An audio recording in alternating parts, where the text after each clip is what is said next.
আসসালামু আলাইকুম। আমি doctor Nargis Sultana Sumi, senior consultant, বন্ধ্যাত্ব, প্রসূতি ও স্ত্রীরোগ বিশেষজ্ঞ, Mugda medical college hospital, Dhaka কর্মরত আছি এবং নিয়মিত চেম্বার করছি popular diagnostic centre, Shantinagar, unit 1, Dhaka. আপনারা দীর্ঘদিন যাবৎ আমার সঙ্গে যুক্ত আছেন। আমার কথাগুলো নিশ্চয়ই আপনারা শুনেন এবং অন্যকে শোনার পরামর্শ দেন। আজ আপনাদের বিভিন্ন জিজ্ঞাসার আলোকে একটি গুরুত্বপূর্ণ বিষয় নিয়ে আলোচনা করতে এসেছি। আমাদের আজকের বিষয় প্রসবোত্তর জন্ম নিয়ন্ত্রণ ব্যবস্থা।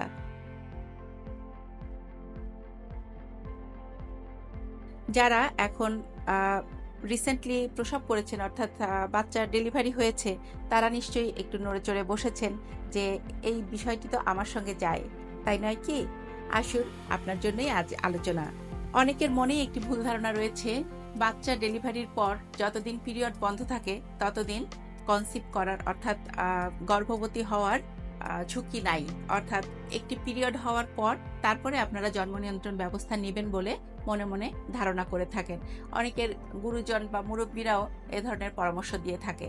তাদের জন্য আজকে খুবই ইম্পর্টেন্ট একটি মেসেজ দিতে চাই এবং জানাতে চাই যে একটি ডিম পরিপক্ক হওয়ার পর 14 দিনের মাথায়, অর্থাৎ মিনস্ট্রুয়াল সাইকেলের 14 দিনের মাথায় কিন্তু ওভুলেশন হয়, অর্থাৎ ডিমটি ফেটে, ডিম্বাণু ফেটে ডিমটি বের হয়ে আসে। তো যদি আপনার পিরিয়ড বন্ধ থাকা অবস্থায় সেই 14 দিনের মাথায় ওভুলেশন হয়, তাহলে কিন্তু আপনি পিরিয়ডের সম্মুখীন না হয়েও গর্ভধারণ করে ফেলতে পারেন।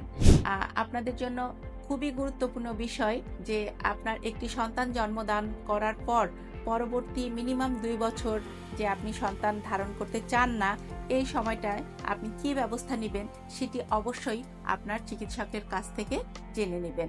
এই জন্য 1.5 মাসের চেকআপ, অর্থাৎ আপনার বাচ্চা হওয়ার নর্মাল ডেলিভারি হোক কিংবা সিজারিয়ান সেকশন হোক, এর পরবর্তীতে যে 1.5 মাস বা 6 সপ্তাহ পরে আপনার চিকিৎসক আপনাকে একটি ফলো আপের জন্য ডাকেন। আপনারা কিন্তু অনেক সময় এই বিষয়টিকে একেবারেই অবহেলা করে উড়িয়ে দেন বা এই চেকআপটিতে আপনারা অনেক সময় আসেন না। এই চেকআপটি কিন্তু খুবই গুরুত্বপূর্ণ। এই চেকআপে আলোচনা করা হয় আপনি জন্ম নিয়ন্ত্রণ পদ্ধতি হিসেবে কোন পদ্ধতিটি বেছে নিতে পারেন।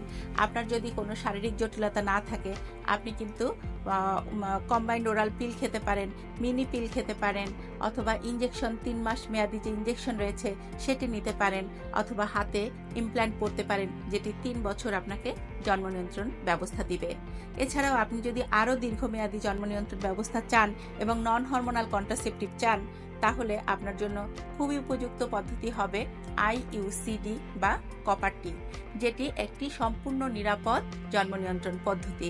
তো যদি আপনার শরীরে অন্যান্য কোনো জটিলতা থাকে, আপনার ইউটেরাসে কোনো অ্যাবনর্মালিটি থাকে, কোনো ফাইব্রয়েড বা টিউমার বা আপনার জরায়ুর শেপ যদি সমস্যা থাকে, তাহলে আপনার কপারটি আপনার জন্য সুইটেবল হবে না।